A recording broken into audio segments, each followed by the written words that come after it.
Hello everyone, সবাইকে স্বাগত group discussion চ্যানেলে। চলে এসেছি নতুন একটা ভিডিও নিয়ে। তো এই ভিডিওটা সম্পর্কে আমরা শেষ পর্যন্ত থাকার জন্য অনুরোধ করা হচ্ছে। এই ভিডিওটা যারা এসআই চাকরির জন্য ফর্ম ফিল আপ করেছে তাদের জন্য খুবই ইম্পর্ট্যান্ট হতে যাচ্ছে।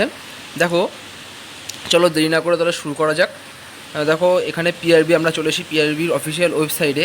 সেখানে আমরা দেখতে পাচ্ছি যে, এক মিনিট দাঁড়াও, এই দেখো যে রিক্রুটমেন্ট ডিটেলসের মধ্যে রয়েছে যে recruitment to the post of sub SI, যেটা armed branch and unarmed branch and arm ব্রাঞ্চের যেটা সার্জেন্ট ছিল, কলকাতা পুলিশের যে সার্জেন্ট ছিল, সেই ক্ষেত্রে যে 24/9/2023 দেখো নতুন একটা তারা ইনফরমেশান জারি করেছে, সেই সম্পর্কে আমরা পুরোটা জেনে নেব।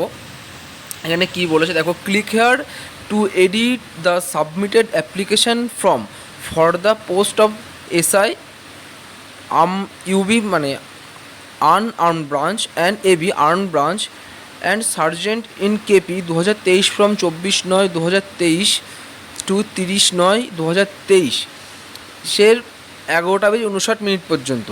ঠিক আছে, তাহলে বিষয়টা এখানে এটাই বলতে চাইলো যে 24 তারিখে 12টার থেকে চালু হয়েছে এবং 30 তারিখ 11:59 পর্যন্ত থাকবে।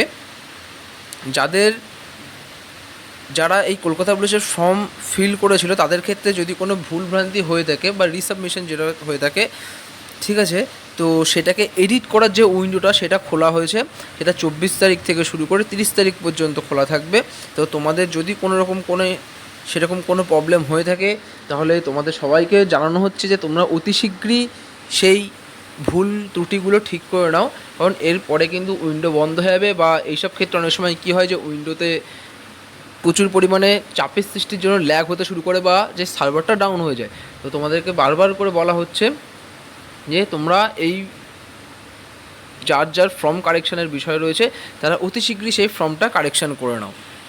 তাহলে এই ভিডিওটা আজকে আমি এখানেই শেষ করছি। দেখা হচ্ছে আবার নতুন একটা ভিডিওর সাথে। যদি ভিডিওটা ভালো লেগে থাকে তাহলে ভিডিওটাকে লাইক এবং সাবস্ক্রাইব করো এবং নোটিফিকেশান অল প্রেস করে দাও, যাতে সবার আগে ভিডিওগুলো তোমাদের কাছে পৌঁছাতে পারে।